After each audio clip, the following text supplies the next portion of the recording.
Well, that's a very good question.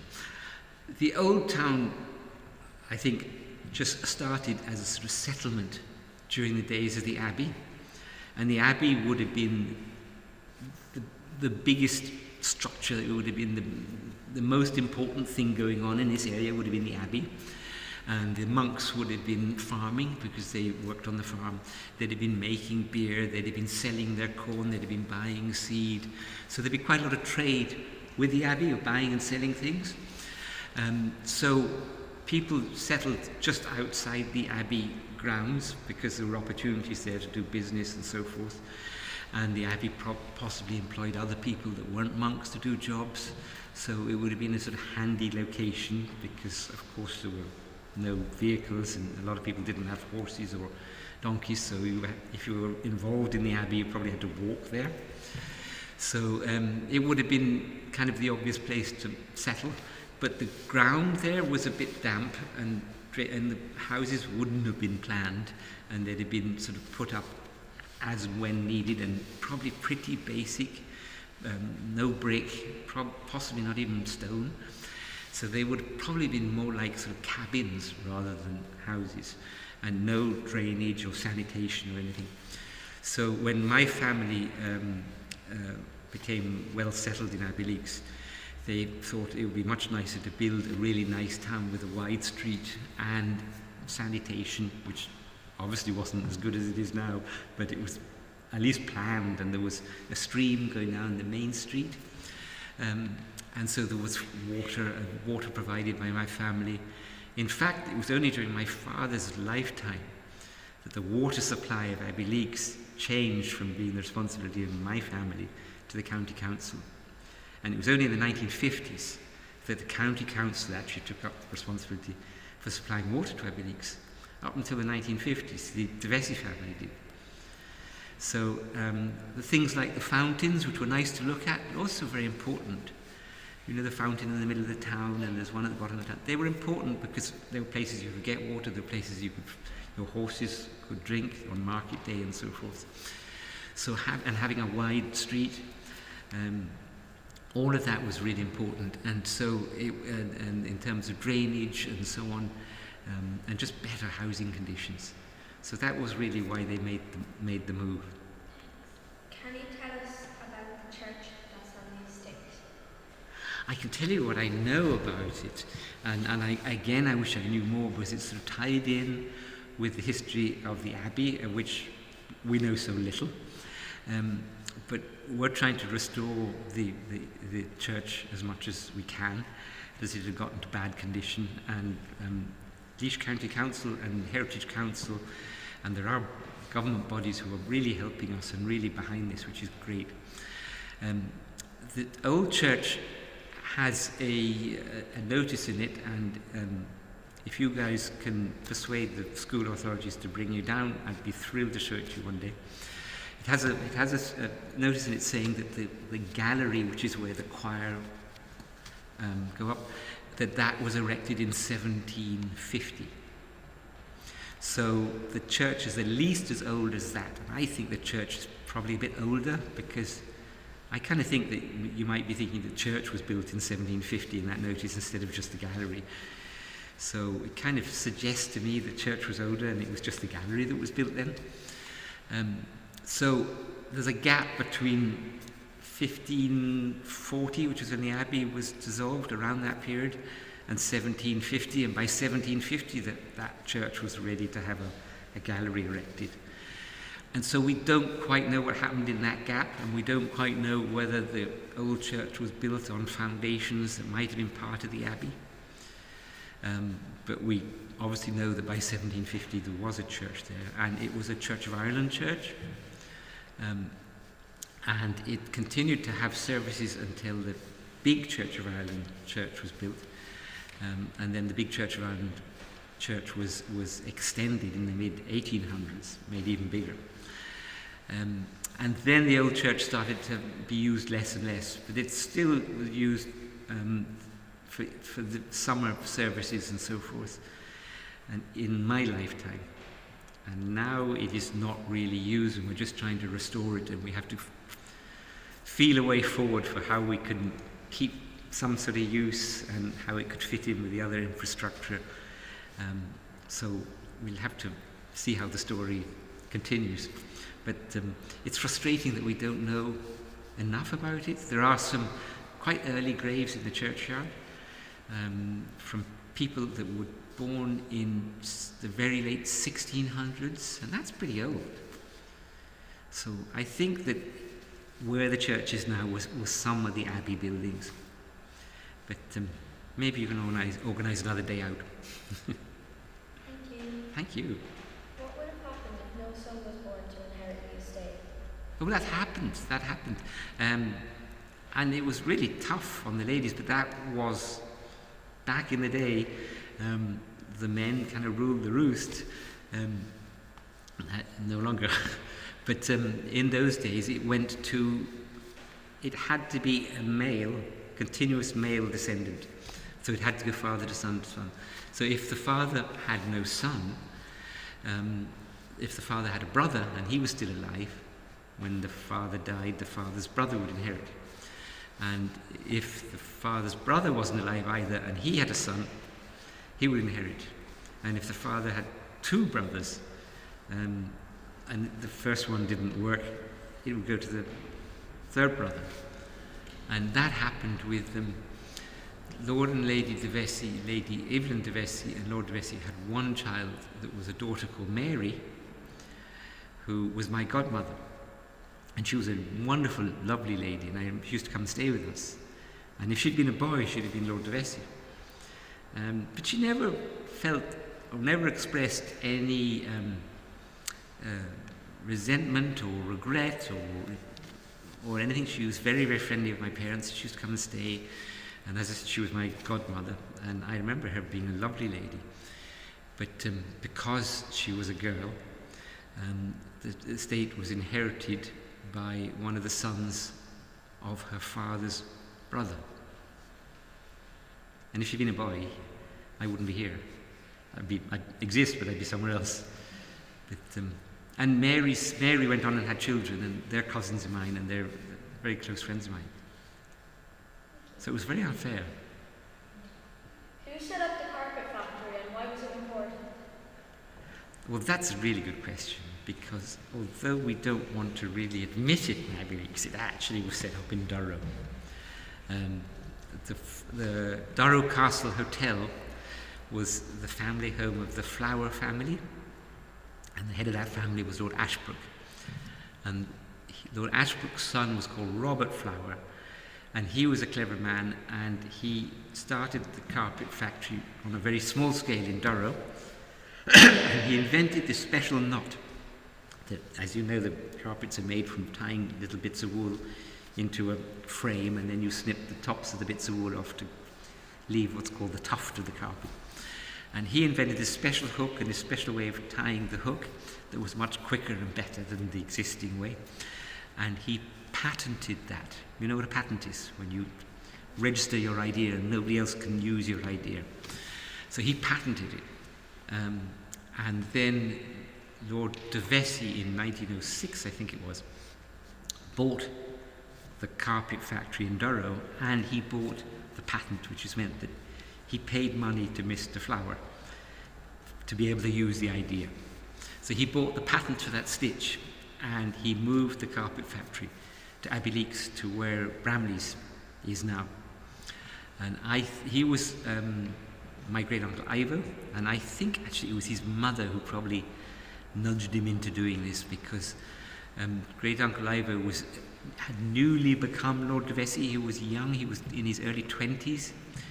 He wasn't particularly interested in arts and crafts and carpets and design and things, but the old Lady de Vesci, who was his aunt, really was. And I kind of think that the old Lady de Vesci said, "Come on, you've got to do this." I kind of think she must have had a big influence in it. So it stayed, and it was important for lots of reasons. It helped put Abbeyleix on the map in terms of being a new industry and something very special and niche that nobody else was doing, because the carpets were really good quality. And secondly, and really importantly, and I think this might have been why the old Lady de Vesci was so keen on it. It provided an employment opportunity for girls. Do you remember the opportunities for girls were kind of limited? If you were a girl, in terms of looking for a job, it was really difficult, and the most easy job to get was working in the house of some rich person to help keep their house tidy. But the carpet factory was the one place that actually had jobs for girls. It was all girls. So it was really important. So you had an opportunity to work. The sawmill provided employment, but that was for boys.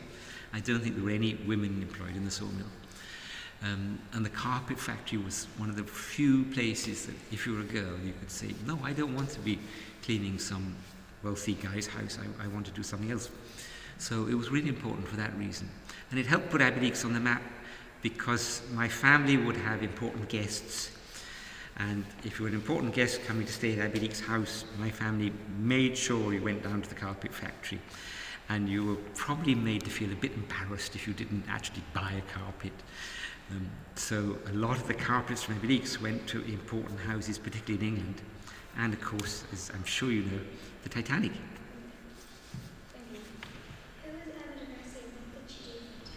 Who was Emma? Well, Emma was really important. Emma was from a family called Herbert in England, and they were a very important family. Her father was the Earl of Pembroke, and they lived in an incredibly beautiful house in England that still exists.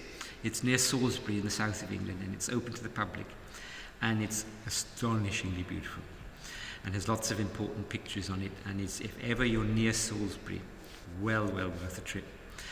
And Emma was the daughter of Lord Pembroke, who was a very important man in England. And she was really interesting because Lord Pembroke married twice. His first wife died, and he had 3 children. And then, aged 43, he married a Russian girl who was just, I think she was 22, so she was a lot younger than him. And she was his second wife. But they seemed to be very happy, and amongst the children they had was Emma. So Emma was half Russian. Her mother was called Catherine. She was the Russian girl that Lord Pembroke had married. And her name before she married was Vorontsov. And she was called Catherine Vorontsov. And she became Lady Pembroke. And Catherine Vorontsov's father was very important because he was the ambassador to London from Russia, from Catherine the Great, the Empress Catherine the Great of Russia. And so he was called Count Simon Vorontsov, and he was from a very old, powerful Russian family. And he was sent to London by Empress Catherine the Great, and he lived in London, and he really liked living in England, so much so that even after he stopped being ambassador, he continued to live in London. And there's a whole street in London called Vorontsov Avenue, named after him. So Lady Pembroke had been called Catherine Vorontsov. So Emma, who was one of their children, had that Russian element to them, and she was really proud of being half Russian. And she was also, Catherine Vorontsov was very interested in design, and she was always sketching and drawing and wanting to design new things and new buildings. There's endless sketchbooks of little churches she's designing, and she had a lot to do with the Church of Ireland Church and the extension of that. And I don't know how many of you have been in that. It's well worth going to the Church of Ireland Church. So it's full of fabulous things, wonderful stained glass. And Canon Harvey's very, very nice about showing it to people, and very proud of it. And it's really one of the treasures of Abbeyleix. Back when I was growing up, we went to Mass in Abbeyleix, and there wasn't the interaction between the Church of Ireland community and the Catholic community that there is now. And thank goodness there is. So when I was a child, I never went into that church because it was kind of, Catholics didn't go in there. And that was just the silliest rule ever. So please, if you get the opportunity to go to the Church of Ireland Church and have a look at the amazing stained glass, and there's memorials to Emma, because she actually, when her mother Catherine died, Emma inherited some money, and she used a lot of that money to extend the Church of Ireland church, and there's a brass plaque in there for that. But she was also responsible for a lot of the other buildings, like Pembroke Terrace. You ever heard of Pembroke Terrace in Abbeyleix, which is, if you come out of Cleland's, it's straight in front of you. She used some of the money that her mother had left her to build that. And she was very keen on leaving her own initials around. All her sketchbooks have E for Emma, de V for de Vesci. And nearly all the designs she liked to put E de V on them. It was a sort of upper class graffiti, I suppose. So you'll see E de V, and it's a little confusing when you see E de V in various buildings around the town, because the next generation of Lady de Vesci was called Evelyn, that also started with an E. But I think most of those E de V's you see, and the building that used to be the old South School, that has E de V on it twice. And you can see them in certain other places. And one other thing, if I can talk about Emma another bit more, because I was asked to big up the ladies. Emma's brother was really important guy, and well worth a Google. He was called Sidney, and he was such an important man that he got made a lord, even though his elder brother became Lord Pembroke. Sidney wouldn't have become Lord Pembroke, but he did so many important things that he was actually made Lord Herbert of Lee just before he died, unfortunately. And there's a statue of him in the middle of London.